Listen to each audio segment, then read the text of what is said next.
Hello and welcome to the first video blog of 2013. I know it's a little bit late, but a very happy new year to all of you. In this bumper edition video blog, we're going to be looking at all of the latest Dizzyfeet dancing news. We're also going to be looking at some tips and tricks. We've got a little section for you on posture and how you're supposed to hold in ballroom and Latin. And also, we're going to be looking at why dance fitness classes don't need to be boring.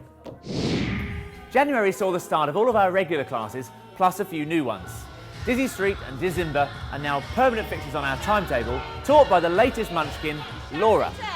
She really is a bundle of energy and gets on great with all of the children and adults alike. You can see more of Laura a bit later on.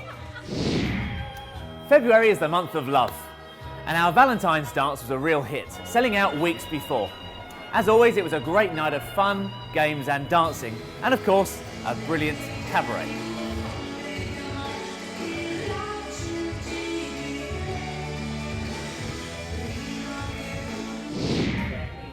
Well done to all of our pupils who recently took their examination.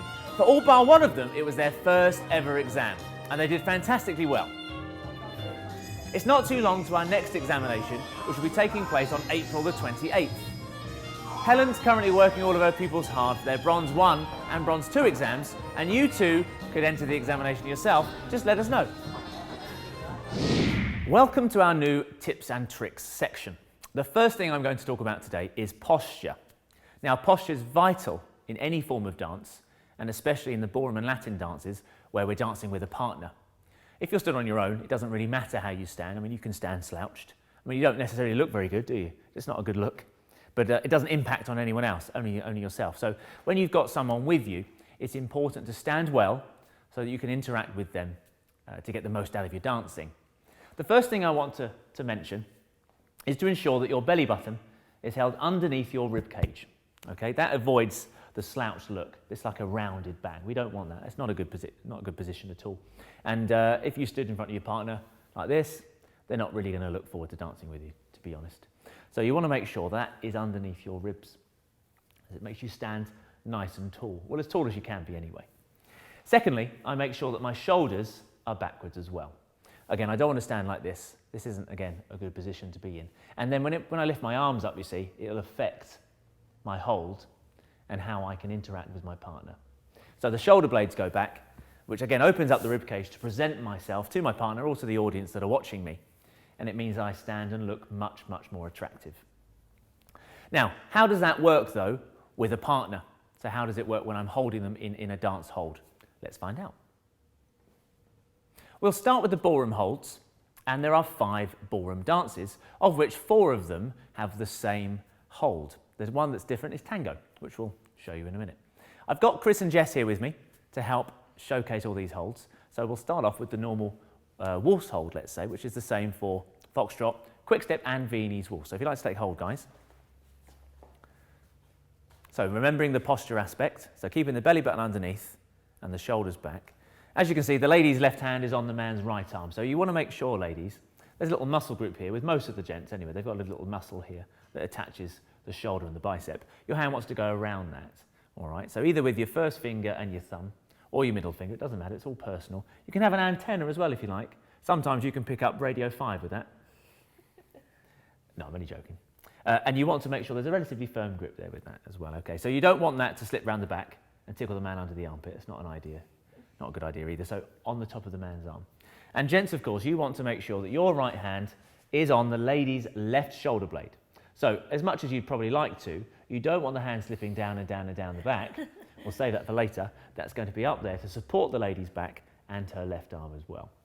And finally, of course, with the left hand, the lady's right hand, we hold as naturally as we can with this one, and you want to make sure that the lady's arm is smooth from the shoulder to the hand. We don't want it to be dead straight. We don't want it to be dead straight, do we, Jess? It's not a great position, not a great look. A relatively soft elbow. Now, of course, depending on your size with your partner, that does change sometimes. So if you've got an exceptionally long arms lady with a bloke with little arms, then of course things are going to have to be a little bit different, and you're going to have to adapt. But Chris and Jess are a perfect match for each other, and so this works very nicely. And of course the man's arm is complementing that too, and the elbow is relaxed. So we don't want big sharp elbows up like this. That will disturb the shoulders, which we talked about earlier, them being nice and relaxed backwards. Well, it's not relaxed actually, it's quite uses a lot of muscle tension, to be honest. But it's good, it looks good. So that doesn't look good, that doesn't look very nice at all. So obviously, if Chris and Jess now showed you with the slumped posture, with the belly buttons not underneath, it doesn't look too good at all. Actually, they're not making that look too bad. So if you have the belly button forward and the shoulders back, shoulders forward as well, like that, it doesn't look good, really. It looks quite slumped. So if you stand back up again properly, looking to the left, it looks much nicer. So if you have a little twirl around, it looks much, much nicer. And an attractive couple to dance on the floor. Now, just relax, guys. The tango, slightly different. All that we're going to have different, I'll just demonstrate with Jess if you don't mind for a second. Is that all right, Chris? So what we have different is the right hand for the man is slightly further around the lady's back.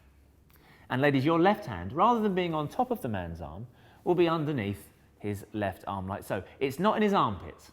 Okay, so a lot of ladies like to stick the left thumb right in the man's armpit. For a couple of reasons, it's not ideal. Firstly, if you're dancing with a man, more than one dance, he could be a little warm. And it's not the nicest of places to stick your thumb. And secondly, it's not that comfortable. Now, if I was to do it to a lady, she gets a bit giggly. And some men are going to be ticklish as well. So you don't want to put your thumb under the armpit. It can be quite unpleasant. So it goes underneath the arm.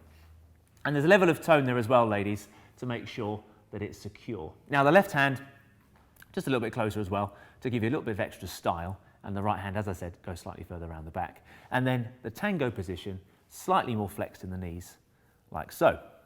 All right?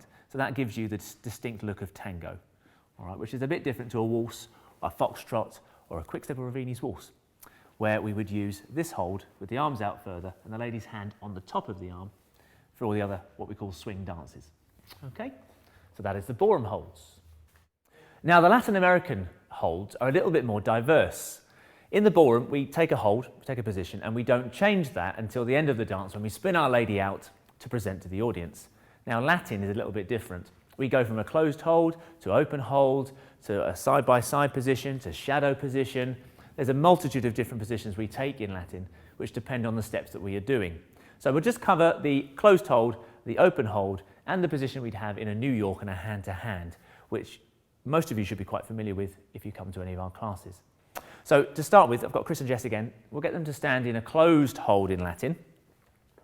It's similar to the ballroom in that the right hand is still supporting the lady on the back on her left shoulder blade, and the lady's left hand is again on top of the man's arm. The difference being, of course, we've got a lot more space. We don't need to have body contact in Latin unless the step dictates it. But when we're in a closed hold, we will have space, so therefore the arms are further away from us, okay, like so. So again, the lady's hand probably can be a little bit straighter, and sometimes on the shoulder as well. Again, it's up to comfort and depends how long your arms are in relation to each other. And with the left-hand side for the man, lady's right-hand side, again, the arm's going to be curved, but again, it's slightly further forward. And the elbows will be more relaxed towards each other. The left hand will be pretty much the same position as it is in ballroom. So again, you can see the space there. Don't forget, though, the posture aspect. Because we're apart from each other, again, you don't want to be looking like this because it not only doesn't look very good, but it looks even worse when you've got lots of space between each other. Okay, so it's very important to maintain that belly button underneath at all times when you're doing Latin as well. Now, if we go to the open hold, which would be just with the man's left and the lady's right hand in this instance, the left hand, gents, you want to make sure that stays around about your left hip height. You wouldn't want it to be too high, like so, because then if you did a basic action, ladies went backwards, you're attacking the lady's upper body. Now what that will cause, as you can see with Jess, she's fallen backwards slightly, so that's not a good position at all. We want to make sure that the lady moves through the hip position, through the hip line, so the hand needs to be relatively low as well to allow that to happen. So if Chris and Jess do a back basic now, you can see that the hand stays low, the hip action is good, and it doesn't push the lady off balance at all. Okay? Incidentally, in this position as well, if I just borrow Jess for a second there, Chris, the hand is always, for us, underneath the lady. So the lady's always in our hand. What we wouldn't want to do is something like this. That's a slightly ungainly hold, and again, it doesn't look very nice, and it generally encourages bad posture as well. So we'd want to have the hand underneath to present our lady, and especially in a New York position, when we go through the middle, we're there. We're presenting our partner to the audience, or just to a blank wall, even if you're dancing. It's much nicer still. And that would be the same in a hand-to-hand as well. When we step backwards, I would still present the lady with my hand underneath. This is it's not the nicest of positions, for whether you go forward or backwards into it. It doesn't look great at all. So it looks a little bit as though you're manoeuvring your lady in a slightly unnatural way, which we don't want to do at all.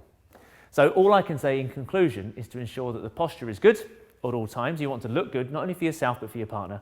Belly button underneath, shoulders back. And then when you're in hold, be courteous, be nice to your partner. Don't squash and squeeze. Make sure there's a firm hold, but not to the point where your lady goes bright red in the face. And even when you're dancing Latin as well, a relatively firm hold as well to make sure you can lead your lady properly. But at all times, you want to ensure that you stand beautifully. We all know that we should get more exercise into our daily lives. And as dancers, it's important to have good stamina and a good, strong core. But it's boring, I hear you say. Swimming lots of lengths, dull. The gym, pretty monotonous. And don't mention cold runs in the winter. Horrible. So I won't. We've been asking some of our dance students what they look for in a workout. Hot man. Hot man. Well, of course, that goes without saying, but you'll have to come along to the ballroom and Latin classes that I teach. Anything else? Well, I normally go to the gym. It's obviously a cardio workout I like to do. I want to get toned, but the gym can be quite boring. So, and I love dancing. I used to do salsa. I want to start that again, and then like hip hop, and then try this. I haven't done Zumba before, so it'd be quite cool to do that. And I guess it's more fun as well. So. In a workout, I tend to look for more than anything the dance aspect. Dancing has become my love, so I really anything that's to do with dancing is a really good workout for me. But I do like working with other people, so the social aspect and a fast-paced cardio, anything that's going to get your heart pumping. To me, a gym's kind of really boring and really solitary, and I prefer to do something that was far more active. Well, Dizzyfeet has a new dance-based exercise class that ticks all of those boxes. And you can claim your first class free by the end of March. I'll let Laura, our latest Dizzyfeet munchkin, tell you all about our DizZymba class.